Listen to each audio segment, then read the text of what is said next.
livre para todos os públicos.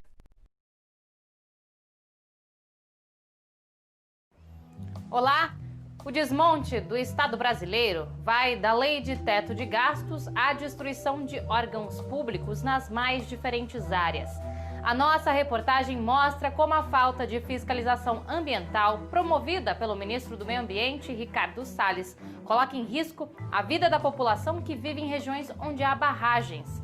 Na entrevista central, o cientista político Rogério Dutra fala sobre as implicações políticas da decisão do Superior Tribunal de Justiça em manter o afastamento de Wilson Witzel do cargo de governador do Rio de Janeiro.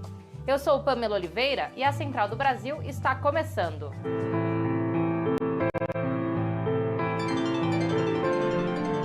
Central do Brasil.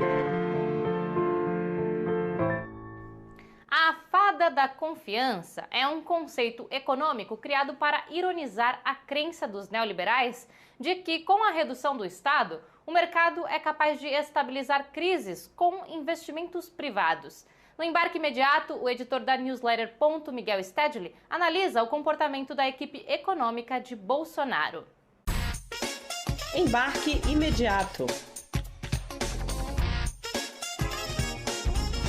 Todos nós conhecemos a história de Pinóquio, o boneco de madeira que queria ser criança e por isso procurava uma fada mágica que pudesse realizar o seu sonho. Assim como Pinóquio, o pequeno Paulo Guedes também sonha com resultados mágicos que possam salvar a economia brasileira. Guedes acredita que se a gente retirar o Estado totalmente da economia, a fada do mercado vai trazer trilhões já na próxima semana. Parece brincadeira, mas é real. Nessa semana, os dados do PIB mostraram que o Brasil entrou em recessão técnica, ou seja, nós estamos caindo na produção, na geração de empregos, no consumo. Nós tivemos quedas na indústria, no comércio, no consumo das famílias, o que significa que a iniciativa privada sozinha não é capaz de recuperar o desenvolvimento do país pós-pandemia. Para isso, seria central o papel do Estado no orçamento de 2021. Porém, o orçamento anunciado por Guedes é o contrário. Não tem Pró-Brasil, não tem Renda Brasil, não tem auxílio emergencial. Ao contrário, é um orçamento todo pensado para respeitar o teto de gastos, controlando totalmente os investimentos sociais do país. Com isso, Guedes imagina que o mercado se sensibilize e venha socorrê-lo, quando na verdade o mercado internacional já tem levado seus dólares para outros mercados mais seguros do que o brasileiro. E colocar a economia nacional nas mãos de um homem que com essa idade acredita em fadas vai nos levar para o maior colapso econômico e social da nossa história no próximo ano. Vamos para a parada cultural com uma dica de leitura que permite acessar de forma poética o que é ser mulher e lutar contra o machismo. A dica é da professora Silvia Azevedo, da Paraíba. Parada cultural. É um livro de poesia feministas, né? Que é da Angélica de Freitas, que tem como título O Útero é do tamanho de um punho. Eu trouxe aqui para vocês, são poesias, né?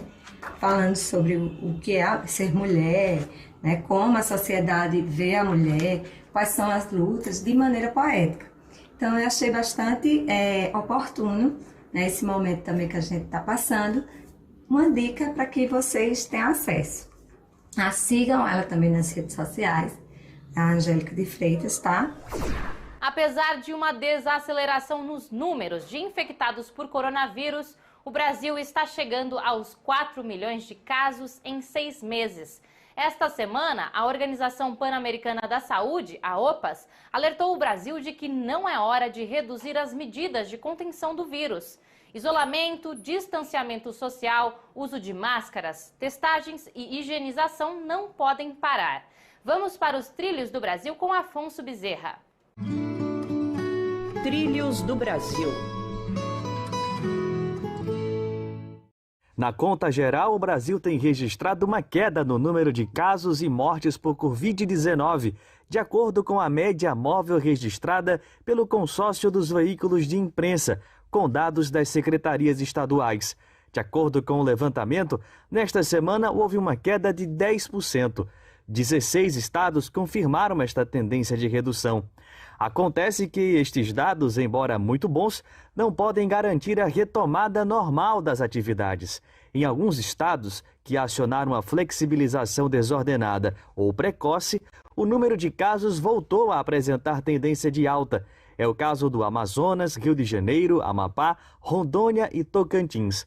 O médico Felipe Proenço explica que uma das razões que justifica esta disparidade entre as regiões foi a falta de coordenação, sobretudo do governo federal, na condução da crise do coronavírus. Quando você compara com os outros países, no início se havia uma expectativa de que as medidas de isolamento social iam conseguir surtir um maior efeito. O problema é que, desde o início, não houve adesão do governo federal a essas medidas, pelo menos de uma forma concisa e de uma forma coordenada. Então, o primeiro elemento é que depois que começou a aceleração no Brasil, de fato foi uma aceleração descontrolada. Apesar do número alto e de uma estabilização no topo, alguns estados e municípios avançam de forma acelerada o processo de reabertura.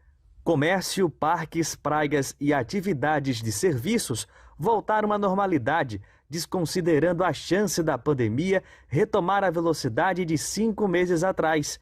É o que pode acontecer nos estados, como Amazonas e Rio de Janeiro, que estão inclinados para uma tendência de alta, como aponta o médico Felipe Proenço.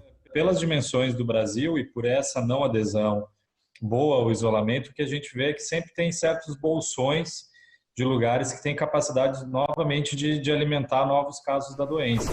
O desmonte dos órgãos públicos ambientais e a grave falta de fiscalização estão refletindo no aumento de riscos para a vida da população que vive em regiões onde há barragens. Um levantamento da Agência Nacional das Águas e Saneamento Básico mostrou que no ano de 2019 houve um aumento de quase 130% da quantidade de barragens consideradas críticas. Camila Piacese traz as informações. Nacional. 88 barragens a mais entraram na lista e correm o risco de desmoronarem. São 168 no total, e as mais perigosas ficam em Minas Gerais. Por isso, Thomas Nedson vive angustiado. Ele é um dos atingidos pela barragem de Brumadinho. Hoje, é morador da colônia de Santa Isabel, em Betim, localizada em Minas Gerais. Após o crime cometido pela Vale do Rio Doce, ele contou que vive com medo de passar novamente o trauma de ver a sua casa e a sua cidade afundando na lama. Hoje passamos o medo de acontecer de novos rompimentos e matar mais pessoas, contaminar mais rios, o meio ambiente destruído pela insegurança. É claro, não existe nenhum cuidado com o futuro. Sabemos que essas empresas não têm um compromisso com o povo e temos que ser solidários com aqueles que estão inseguros. O medo não é à toa. O mesmo estudo mostrou que a maior parte das barragens da lista são de empresas privadas e a maioria não realizou inspeção de segurança ou manutenção mínima. Para a coordenadora nacional do Movimento dos Atingidos por Barragens, Tiena Mazo, o Brasil conta com uma legislação muito frágil. E o fato de boa parte do processo de fiscalização estar a cargo das próprias empresas é o que permite também essa fraude. A gente sabe que um dos principais aspectos de Brumadinho é a fraude do próprio relatório. Então nós temos novos riscos. Na quarta-feira foi aprovado no Senado Federal o projeto de lei que reforça a efetividade da Política Nacional de Segurança e Barragens. O PL segue para a sanção presidencial. A esperança agora é que a legislação revigore e dê mais segurança para os moradores da região. O Superior Tribunal de Justiça manteve a decisão de afastar do cargo o governador do Rio de Janeiro, Wilson Witzel, por suspeitas de desvio de dinheiro da saúde. Jonatas Campos conversou sobre o emaranhado político que envolve o caso com o cientista político Rogério Dutra. Entrevista Central. Hoje, nossa entrevista central conversa com o cientista político e professor de Direito da Universidade Federal Fluminense, Rogério Dutra. Vamos falar sobre a crise política no Rio de Janeiro. Professor, agradecemos sua participação. O governador do Rio de Janeiro, Wilson Witzel, foi afastado do cargo por uma decisão monocrática do ministro Benedito Gonçalves e essa decisão foi referendada pelo colegiado do Superior Tribunal de Justiça. Professor, qual a sua avaliação?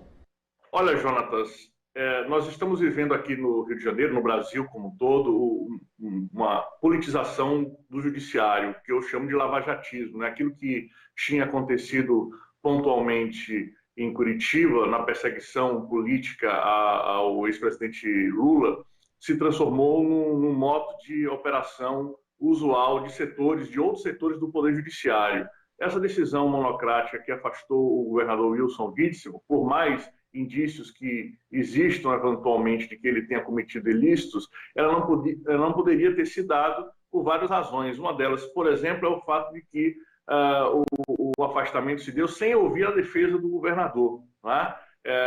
E também uma decisão monocrática não pode afastar um governador democraticamente eleito, tá? Então essa decisão é muito grave e, embora tenha havido o referendo da maioria qualificada do STJ, não deixou de aparecerem as críticas a essa atitude, não é? Então alguns ministros foram muito claros em dizer, não se pode afastar um político eleito monocraticamente. Professor, agora o senhor falou que alguns ministros criticaram, mas a decisão do colegiado foi quase unânime.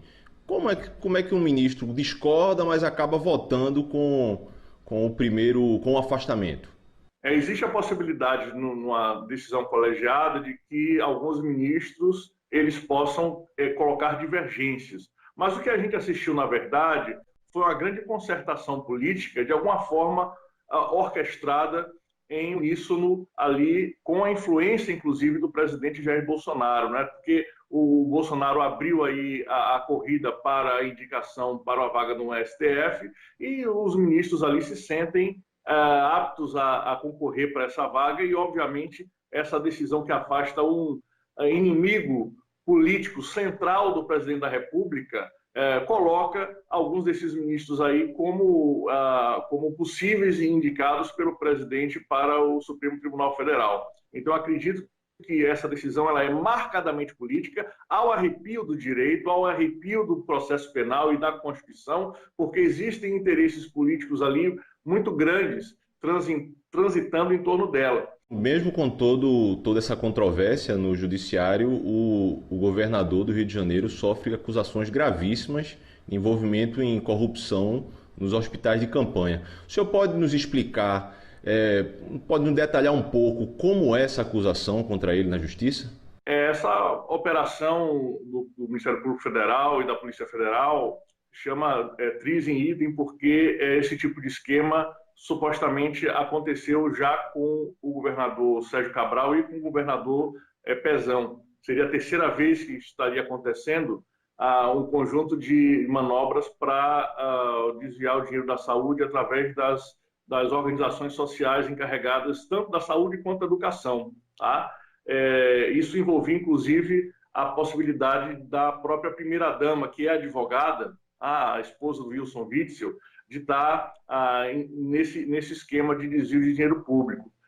Uma coisa que chamou muito a atenção dos ministros no voto ontem foi o fato de que o governador Wilson Witzel modificou o seu regime de união com a sua mulher para a união total de bens, um pouco antes desses contratos com essas OS serem realizados. Então, existem realmente fortes indícios de que o Wilson Witzel está envolvido nesse esquema aí, né, de desvio de dinheiro da saúde e da educação.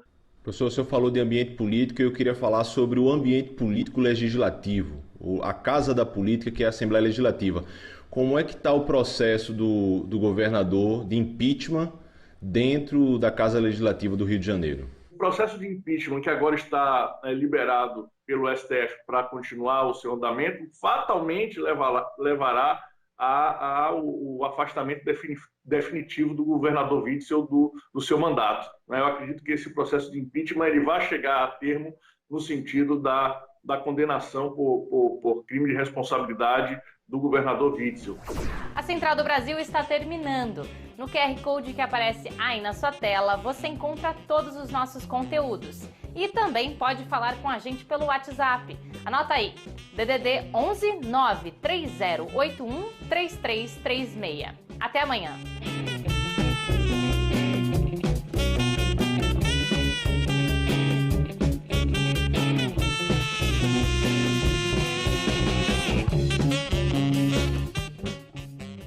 Central do Brasil, a rede de comunicação dos movimentos populares.